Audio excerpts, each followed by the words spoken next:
As he comes forward, I would also take pride in pointing out that his 8th generation ancestors are with us today.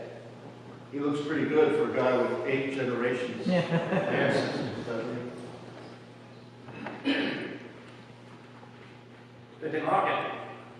When Hendrick Kroesen came to Staten Island in the early 1680s, leaving his original home and family in Flatbush behind, Staten Island looked very different than it does today, of course. The island was filled with forests and deep woods, swamplands, high hills, and deep ravines. He came originally with his brother Derek to farm his father's 160 acres of land on the North Shore.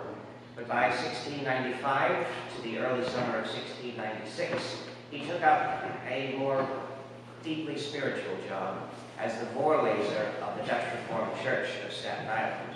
Hendrick was in his early 30s when he took up that job of Voorlezer, which means to be the forereader, one who reads to others.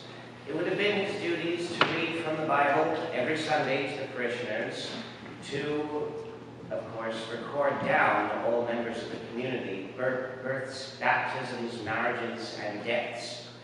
Hendrick did this lovingly, serving his community from 1695, 1696, until 1718. In the early years, before 1701, he lived in what is now Richmond Town, although he would have known it as Town.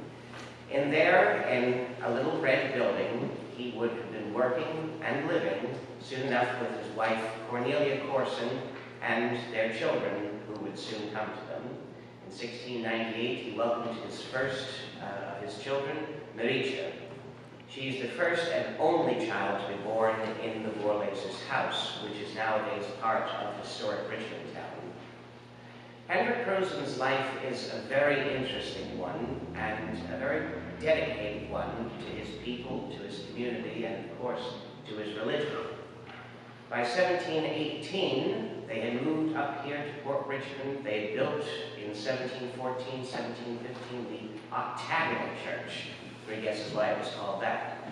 The Octagonal Church once stood on this spot, but unfortunately, during the days of the American Revolution, it was razed to the ground. In the foyer in the front there is the cornerstone of the Octagonal Church, with Hendrick and his nephew's initials carved into it. Likely they were one of the builders associated with it.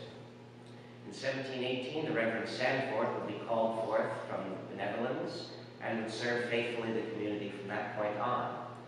Hendrick would live out his life to a very great age, into his mid-90s, until he passed away in 1760 or 61, still living in the colony days, but soon enough his children and his children's children would come to see the Revolutionary War and the birth of the young republic.